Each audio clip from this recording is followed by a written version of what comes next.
वंदे मातरम। मैं हूं आपके साथ सीमा चौधरी और आप देख रहे हैं सत्ता के टेम्परेचर। सत्ता के टेम्परेचर में आज का हमारा विषय है सुलझा सीमा विवाद। जी हां, 50 साल पुराने सीमा विवाद पर ब्रेक लगा है। दिल्ली में असम मेघालय के सीएम ने ये सहमति जताई है। साथ बोले बातचीत से की ही सुलझेगी विवाद। 1972 में असम से अलग हुआ था मेघालय, तब से ही चल रहा सीमा विवाद, लेकिन अब सीमा विवाद सुलझ गया। और 50 साल पुराना विवाद समाप्त समझौते ज्ञापन पर हस्ताक्षर के साथ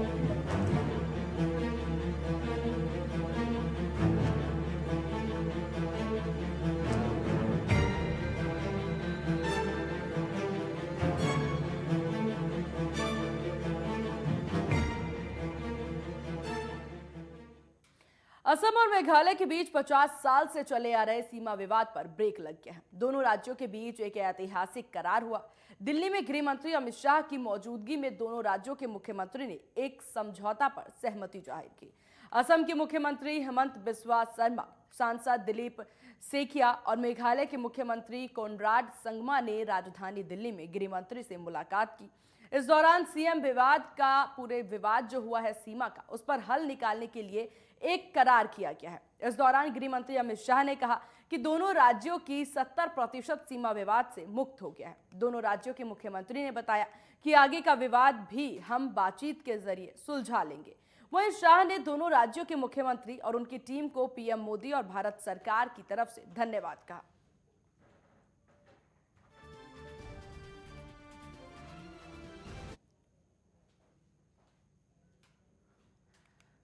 तो सीमा विवाद पे ये जो पूरा विषय चल रहा था, जो कि 50 साल से ये विषय चल रहा था, जिस पर अब जाकर के यहाँ 12 जो मुद्दे थे उनमें से 6 को सुलझाया जा चुका है केंद्रीय मंत्रियों द्वारा। और साथ ही साथ केंद्र सरकार द्वारा हमेशा से यही कोशिश की जा रही थी कि जल्द से जल्द इस विषय को सुलझाया जा सके। लेकिन अभी तक जिस तरह से ये सारे यहाँ पर समस्याएं उत्पन्न थी, उसके बाद जाकर के अब ये सुलझता हुआ यहाँ नजर आ रहा है। वहीं आपको बता दें, असम और मेघालय के बीच 50 साल से ये सीमा विवाद चल रहा था, जिस पर कल यानी मंगलवार को ब्रेक लग गया है।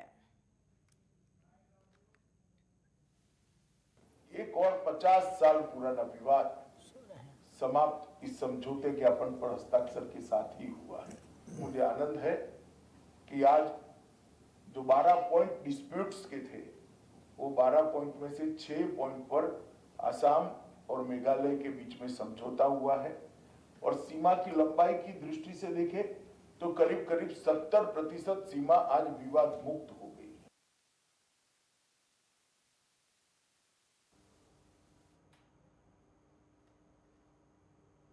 और आज इसी विषय पर चर्चा के लिए हमारे साथ एक पैनल भी जुड़े हैं। हमारे साथ इस वक्त राजनीतिक विश्लेषक अमनप्रीत कौर जी जुड़ गई हैं। अमनप्रीत जी, बहुत स्वागत है आपका नेटवर्क 10 पर।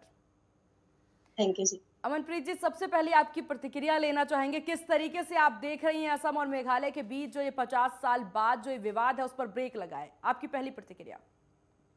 देखिए सीमा, असम और मेघालय में जो भी बॉर्डर को लेके इश्यूज थे वो अगर रिजॉल्व हो गए हैं तो अच्छी बात है। हिम्मत जी को भी खुशी की बात हो रही होगी कि अमित शाह जी ने जो उनका सालों से जो 50 सालों से चला आ रहा प्रॉब्लम था उसको आज सॉल्व कर दिया है। देखिए, ये पहली बार नहीं है कि ऐसा सीमा को लेके विवाद हो रहा था इनको। ये बहुत सारी 8 स्टेट्स और भी हमारे देश में हैं जहाँ पे बॉर्डर को लेके इश्यूज रहते हैं। वहाँ उसमें हरियाणा और हिमाचल का भी है, लद्दाख और हिमाचल का है, महाराष्ट्र और कर्नाटका का है, असम का भी, नागालैंड के साथ प्रॉब्लम चल रहा है, मेघालय के भी साथ है और मिजोरम के साथ है। तो ये जो बॉर्डर्स को लेके प्रॉब्लम्स रहती हैं, देखिए प्रॉब्लम्स तो वैसे ही बहुत हैं हमारे देश में। अगर स्टेट्स आपस में लड़ती रहेंगी तो वो तरक्की नहीं कर पाएंगी। और हमारी जो गवर्नमेंट है, अच्छी बात है कि वो इन मुद्दों में पढ़ के जो स्टेट लेवल के मुद्दे हैं उनको सुलझाने की कोशिश करती है और ये जो विवाद है उसको खत्म करने की बात करती है। बिल्कुल, देखा जाए यहाँ पर अमन जी कि कितने समय से ये विवाद चल रहा था, कितने तरह की अहिंसा भी देखने को मिली, बहुत से लोगों की जान भी गई है इस विवाद में। तो ऐसे में अगर यहाँ केंद्र सरकार द्वारा ये कोशिश की जा रही है और लुक ईस्ट की तरफ अगर देखने की बात की जाए तो इस तरफ देखते हुए केंद्र सरकार हमेशा से अग्रसर नजर आई। अब जाकर के इसमें से 12 मुद्दे जो थे उनमें से 6 पर ये सुलझता नजर आ रहा है, तो काफी अच्छी पहल मानी जा सकती है। क्या लगता है, आगे जो बाकी मुद्दे हैं उसे भी सुलझाती नजर आएगी सरकार? देखिए, अगर 12 में से 6 अभी सुलझ गए हैं, उन पे दोनों स्टेट्स ने अगर सहमति प्रगटाई है, तो ऐसा संभव है कि बाकी के 6 मुद्दे भी जल्दी सुलझ जाएँगे। पर यहाँ तक केंद्र सरकार का जो इसमें मतलब कंट्रीब्यूशन अगर उन्होंने करी है, इस मुद्दे को सुलझाने में उन्होंने पहल करी है, तो 50 साल पता नहीं वो क्यों वेट कर रहे थे। सीमा एक्चुअली ये जो स्टेट्स हैं, ये पहले से नहीं इनकी जो सीमाएँ हैं निर्धारित हम्म। होती। उसको लेके दिक्कत आती है। जब स्टेट का निर्माण होता है तभी से जो बॉर्डर्स हैं उसको लेके बिल्कुल क्लियरिटी रखनी चाहिए और उसको स्टेट लेवल पे भी सेंट्रल लेवल पे भी क्लियर बिल्कुल। कर देना चाहिए। पर ये चीज़ें जैसे आग जो होती है सुलगते-सुलगते वो बड़ा भयानक जो है उसका रूप धारण कर लेती है। ऐसे ही ये सीमा विवाद भी है। पहले बिल्कुल। छोटी-छोटी चीज़ों को लेके शुरू होती हैं और बाद में हालाँकि वहाँ पे बॉर्डर सिक्योरिटी फोर्स भी रहती है, वहाँ पे स्टेट लेवल की फोर्स रहती है, सेंटर वाली भी जो फोर्स होती है वो भी वहाँ पे प्रेज़ेंट रहती है। इसके बावजूद जब झगड़े होते हैं, जब दिक्कतें होती हैं तो बहुत सारे लोगों की जानें चली जाती हैं। हम्म। लोग मार-मराई तक आ जाते हैं। तो यही चीज़ें इनको सुलझाने में 50 साल भी क्यों लगे वो भी नहीं लगने चाहिए थे। बिल्कुल। ये जब शुरुआत होती है तभी तभी ये से सारे केंद्र को इसमें समझौते होने जाने हस्तक्षेप चाहिए। करना चाहिए। बिल्कुल, बिल्कुल अमन जी। और इसी बीच हमारे साथ एक और मेहमान निरंजन पोद्दार जी जुड़ गए हैं, जो कि वरिष्ठ पत्रकार हैं। बहुत स्वागत है सर आपका नेटवर्क 10 पर। जी धन्यवाद। सर, सबसे पहले आपकी भी प्रतिक्रिया लेनी चाहूंगी कि असम और मेघालय के बीच जो विवाद चल रहा था, अब उस पर ब्रेक लग गया है। आपकी प्रतिक्रिया?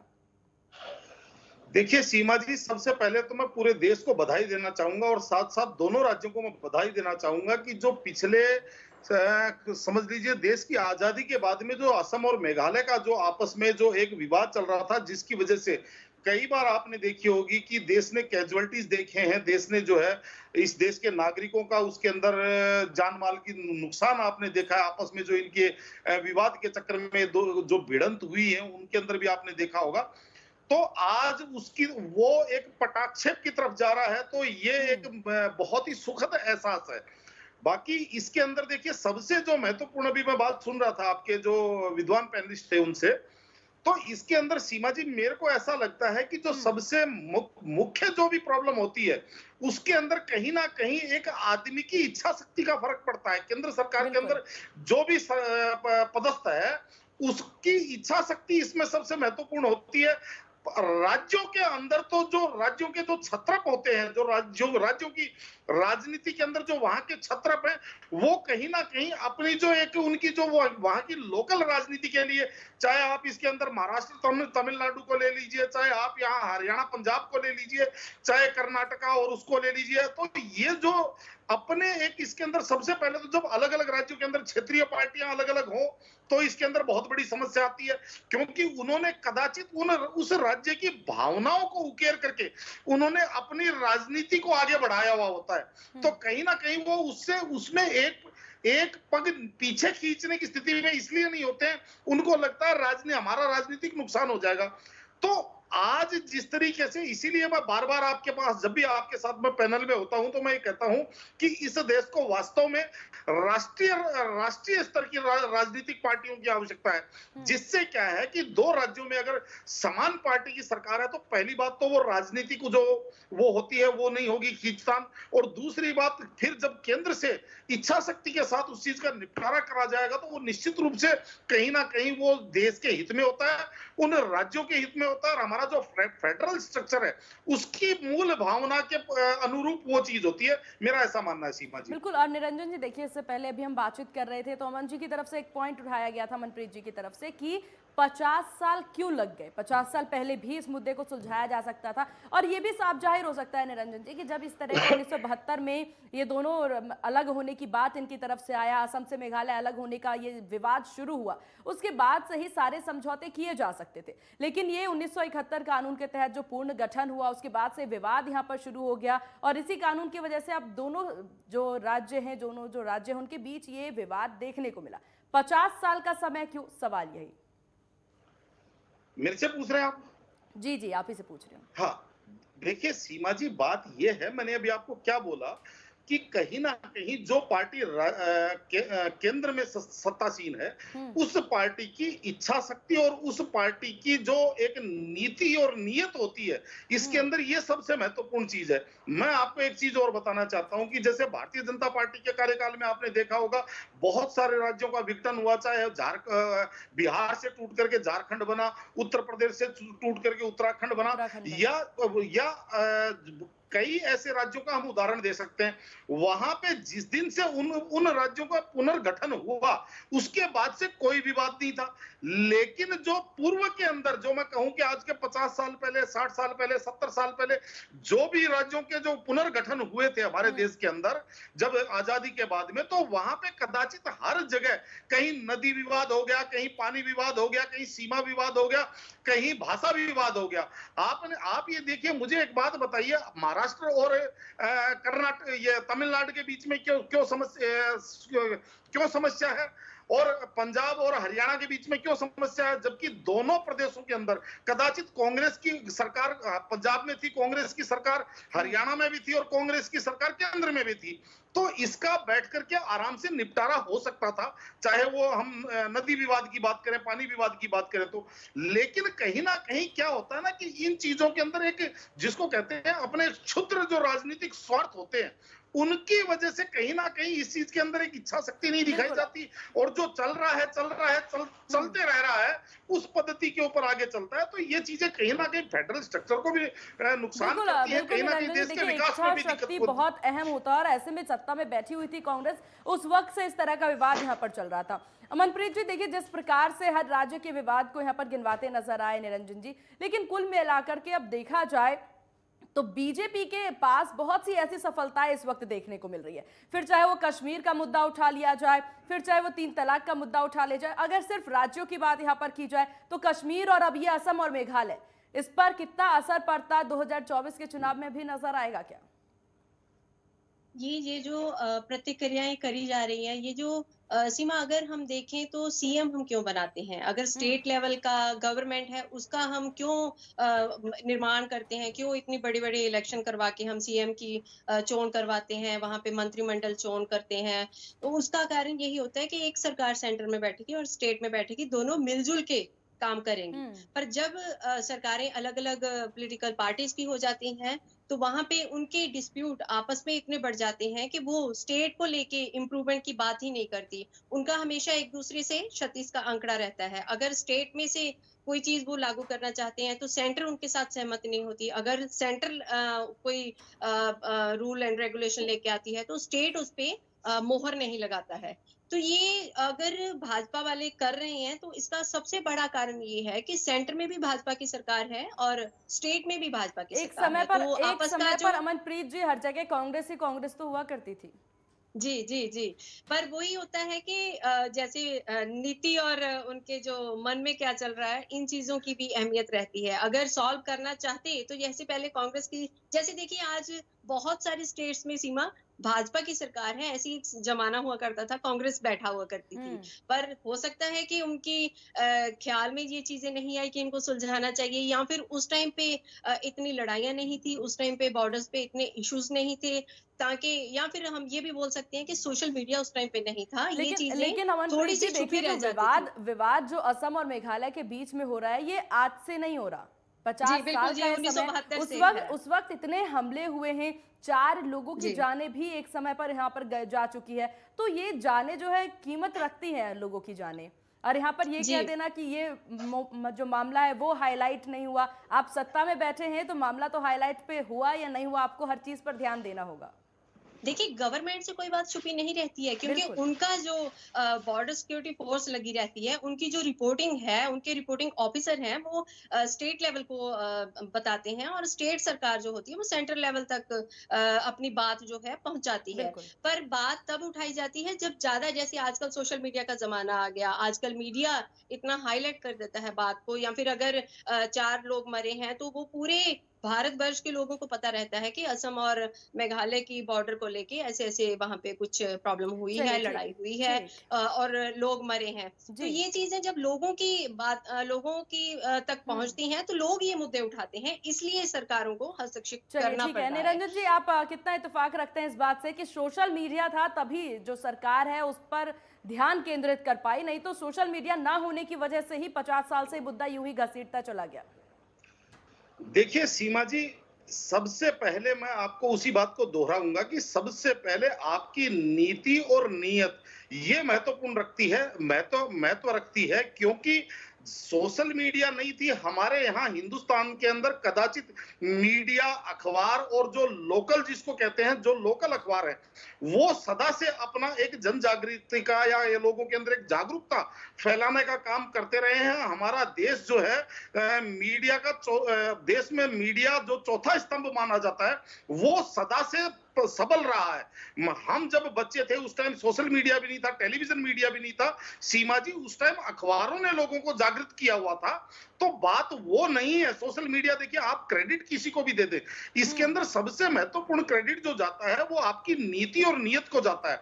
और सीमा जी, आप मुझे 1 मिनट का टाइम और दीजिए, मैं एक चीज और बताना चाहता हूं आपको, जो मैं बार बार कहता हूं। मेरे को बहुत लोग ये कहते हैं कि तू बीजेपी का भगत है, फलाना है। देखिए वो बेकार की बातें हैं। मैं ये कहता हूं कि राष्ट्रनीति और राजनीति के अंदर यही फर्क होता है। एक होती है राज करने के लिए जो नीति अपनाई जाए, चाहे उससे देश को नुकसान हो, चाहे उससे जनता का भला ना हो, चाहे उससे जनता का नुकसान हो, वो तो हो गई राजनीति। और जिससे देश का भला होता हो, जिससे देश की ख्याति बढ़ती हो, विकास की गति बढ़ती हो, उसके लिए जो कार्य किया जाता है उसको मैं कहता हूं राष्ट्रनीति। तो कहीं ना कहीं जो भारतीय जनता पार्टी, इसके अंदर मैं उदाहरण दूंगा कि बांग्लादेश से हमारा विवाद जो है पिछले 60-65 साल से बांग्लादेश से, जब से बांग्लादेश बना था उसके बाद से बांग्लादेश से आपने देखा होगा 3 बीघे जमीन का हमारे कितना विवाद चल रहा था। मोदी सरकार बनती ही सबसे पहले बांग्लादेश से विवाद निपटाया। उसके बाद में जो नेपाल के साथ जो सीमा विवाद है उसके ऊपर बहुत प्रगति हुई है। उसके ऊपर आपने देखा होगा कि कितना एकदम संतुष्टि लायक सरकार ने काम किया। हालांकि विपक्ष हल्ला गुल्ला करता है, बेच दिया, ये कर दिया, वो कर दिया, वो उनका काम है। लेकिन उससे आप देखिए हमारे पड़ोसी देशों से कितना सामंजस्य बना। और उसके बाद में आज जो हमारे राज्यों के अंदर जो फेडरल स्ट्रक्चर के अंदर या जो राज्यों के आपस में तालमेल में जो कहीं ना कहीं जो एक विसंगति आ रही थी उसको सुधारा जा रहा है। तो ये मैं कहूंगा कि ये वास्तव में एक राष्ट्रनीति के ऊपर चलने वाली बात है। और केवल और मैं अपने हरियाणा के अंदर लोगों की भावनाएं खड़ी करके वहां पे वोट ले लूं, फिर जब पंजाब में चुनाव आएंगे वहां के लोगों को भड़का करके वहां से वोट ले लूं, केवल ये जो मानसिकता है ना, ये मानसिकता इन विवादों को कायम रखती है। बिल्कुल। और देखिए मानसिकता और साथ ही साथ जो कि प्रबल क्षमता की आपने बात की, प्रबल शक्ति की बात की, वो भी बहुत मायने रखता है। मनप्रीत जी, ऐसे में देखिए अब ये असम और मेघालय का जो विवाद है वो थमता नजर आ रहा है। जनता को कितनी राहत मिलेगी, क्योंकि यहाँ पर अगर वोटर्स की बात कर ली जाए तो बहुत से ऐसे नागरिक यहाँ पर रह रहे हैं जो रह तो असम में रहे, लेकिन उनका वोटर आईडी कार्ड में जो नाम है, जो लिस्ट है, वो मेघालय में के लिस्ट में मिला है। तो ऐसे में कितना ये सारी चीजें सुलझती हुई नजर आएगी। देखिए बॉर्डर पे बहुत गांव ऐसे होते हैं जहाँ पे लोग रहते एक जगह पे हैं, काम दूसरी जगह करते हैं, या फिर उनकी वोट कहीं और बनी होती है। तो अगर बॉर्डर्स पे शांति रहती है तो इसका सबसे बड़ा फायदा वहां के वोटर्स को होता है कि उनको कोई एक जगह से दूसरी जगह जाने में कोई दिक्कत नहीं आती। दूसरी बात, भी मैं जो पैनलिस्ट बोल रहे थे उनकी एक बात से मैं बिल्कुल सहमत नहीं हूँ कि हमारी जो भाजपा सरकार है उन्होंने सारे पड़ोसी राज्यों से बहुत अच्छे से संबंध बना के रखे हैं, क्योंकि नेपाल के साथ भी प्रॉब्लम चल रही है, उसके साथ भी ऑल वेल नहीं है। और दूसरा, अगर इतना ही अच्छा होता तो चाइना जो हमारे देश में अभी पिछले साल ही आपने देखा कि कितना मुद्दा गर्म था कि चाइना ने कितनी जगह हमारी घेर लिया और आगे इस साइड हमारे इंडिया की साइड आके उन्होंने पूरा गांव का गांव बसा लिया है। तो अगर बॉर्डर्स को लेके बात करनी होती है तो बॉर्डर्स हमें सारे ही देखने होते हैं। इंटरनेशनल बॉर्डर्स की अगर बात करें तो नेपाल भी है, बांग्लादेश भी है, चाइना को भी हमें देखना होता है, क्योंकि हमारे अगर इंडिया के बॉर्डर्स की हम बात करें तो वो हर तरफ से इंडिया अगर सुरक्षित रहेगा तो वो निरसंदेह तरक्की करेगा।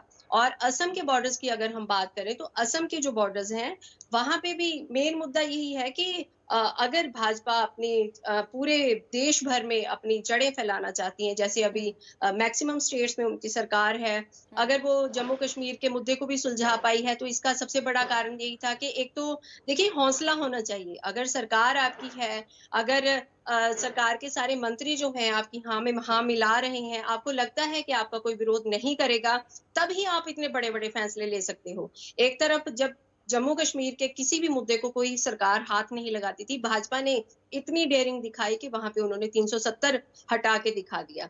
तो यही चीजें असम और मेघालय को लेके भी हैं। अगर 50 साल से ये प्रॉब्लम चल रही थी, तो आज तक किसी सरकार ने ये कोशिश नहीं करी कि ये मुद्दे को सुलझा दिया जाए। यहाँ तक कि वहाँ के जो बॉर्डर्स के गांव हैं, वहाँ के लोगों को बहुत सफर करना पड़ रहा था।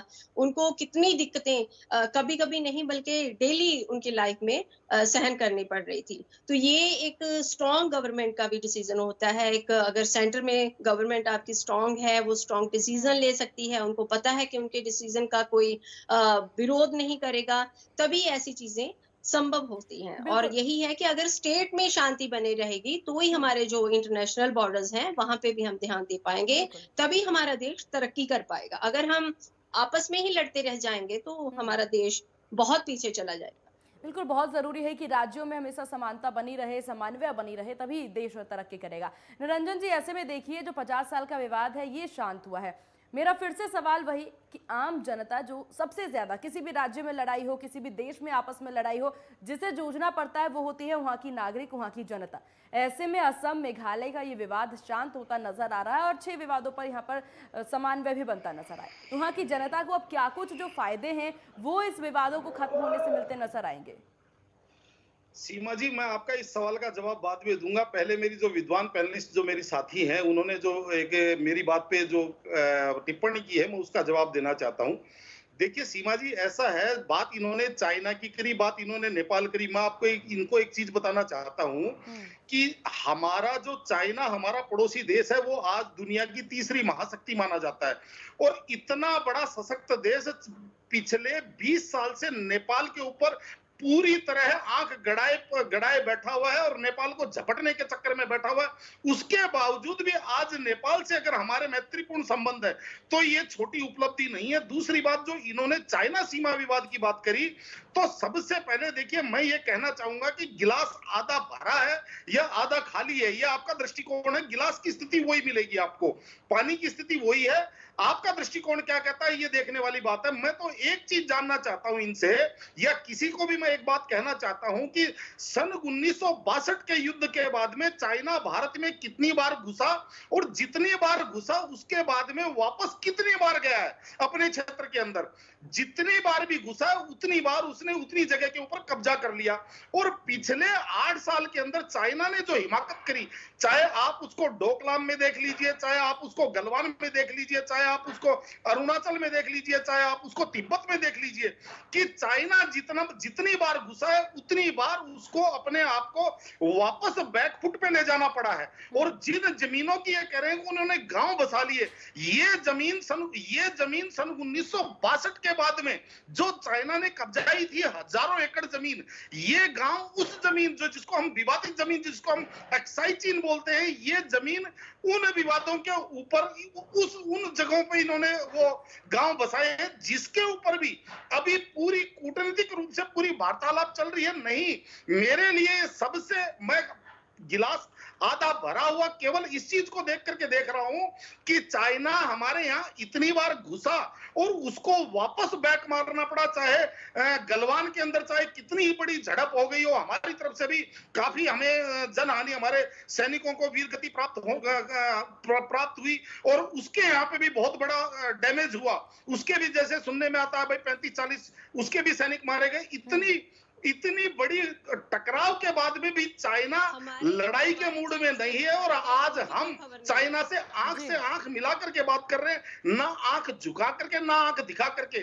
तो इसको छोटी उपलब्धि नहीं कही जा सकती। और अब रूस यूक्रेन युद्ध के अंदर तो सबको दिखाई दे गई कि भारत की जो इंटरनेशनल डिप्लोमेसी है वो कितनी कारगर है, कि भाई वहां तिरंगे झंडे से अगर अटैक रोक दिए जाते हैं दोनों सेनाओं के द्वारा, तो इससे ज्यादा और हमारा। और हम निरंजन जी देखिए, अब मेरे सवाल पर भी आप आ जाएं, अब चाइना रूस का मुद्दा नहीं है इस वक्त, मुद्दा जी, है जी, असम और मेघालय का। मुद्दा है कि जी। यहाँ की जनता को अब क्या फायदा मिलता नजर आएगा। जी, सीमा जी, इसके अंदर मैं ये कहूंगा कि देखिए, निश्चित रूप से किसी भी प्रदेश के बीच में जब सीमा विवाद खत्म हो जाता है और वहां पे जो सबसे बड़ा जो फायदा आम जनता को होता है, तो वो अंतरराज्यीय जो व्यापार स्टार्ट होता है, जो सामान का आवागमन स्टार्ट होता है। मान लीजिए, जो अरुणाचल में कोई चीज की उत्पत्ति हो रही है, वो आसाम जाएगी। जो किसी चीज की आसाम के अंदर उत्पादन किसी चीज का अच्छा है, वो अरुणाचल जाएगा। तो कहने का तात्पर्य क्या है कि जनता को देखिए, इस चीज से तो देश का भी विकास होता है, इस चीज से प्रदेश का भी विकास होता है, और जनता का सबसे बड़ा जो फायदा होता है, वो जनता का ये होता है कि दोनों राज्यों के अंदर जो उनकी विकास की गति है, उसका लाभ जनता को मिलता ही मिलता है। बिल्कुल। अमनप्रीत जी, आपके पास आना चाहूंगी, समय की थोड़ी कमी है। क्या लग रहा है, जनता को इतना फायदा यहाँ पर मिलता नजर आ रहा है, इसके बाद जो बाकी मुद्दे हैं वो भी सुलझते हुए नजर आएंगे क्या? देखिए, अगर जैसे आपने पहले बोला कि ये जो मुद्दे सुलझाने की बात हो रही है, ये शायद 2024 का जो इलेक्शन है उसको मद्देनजर रखते हुए कर रही है हमारी सरकार। तो अगर ऐसा ही है तो मुझे लगता है कि बहुत जल्द ये जो 6 बातें जिन पे अभी तक दोनों सरकारों की, दोनों स्टेट्स की सहमति नहीं बनी है, आशा करते हैं कि वो भी अमित शाह जी बहुत जल्द निपटा देंगे और 2024 से पहले हमारी दोनों स्टेट्स की जो 12 के 12 पॉइंट हैं, उन पे सहमति बन जाएगी। चलिए। बाकी फायदे की बात रही तो दोनों जो स्टेट्स होती हैं, वहाँ के जो लोग होते हैं, सबसे पहला फायदा उनका उनकी खेती-बाड़ी को लेके होगा, क्योंकि जो खेत होते हैं वो बॉर्डर्स पे रहते हैं, दोनों स्टेट्स के लोगों के। चलिए तो ठीक वो है, कुल मिलाकर के निस्संदेह वजह जो भी हो, यहाँ पर देखिए केंद्र सरकार द्वारा जो कोशिशें की जा रही है वो कामयाब होती नजर आ रही है। आप दोनों का बहुत शुक्रिया जी। नेटवर्क 10 को अपना कीमती समय देने के लिए। तो थैंक यू असम और सीमा। मेघालय के बीच जो 50 साल से चले आ रहे सीमा विवाद पर अब ब्रेक लगता नजर आ रहा है। वजह देखा जाए इस पैनल के द्वारा जो भी सामने आई हो, लेकिन बात सिर्फ ये है कि विवाद शांत हुआ है तो इसमें जनता का सबसे ज्यादा फायदा होता नजर आएगा। जो आम जनता को सबसे ज्यादा परेशानियों का सामना करना पड़ता था, फिर चाहे विवाद की वजह से वहां पर उग्र प्रदर्शन की बात हो या फिर अन्य वजह से हो जो उनके पास नहीं पहुंच पाती हो, इन सभी पर अब ब्रेक लगता नजर आएगा और सबसे ज्यादा फायदा वहां की जनता के लिए। फिलहाल इस खास पेशकश में मेरे साथ बस इतना ही। बने रहिए नेटवर्क 10 के साथ। जय हिंद। एक और 50 साल पुराना विवाद समाप्त, इस समझौते के अपन पर हस्ताक्षर के साथ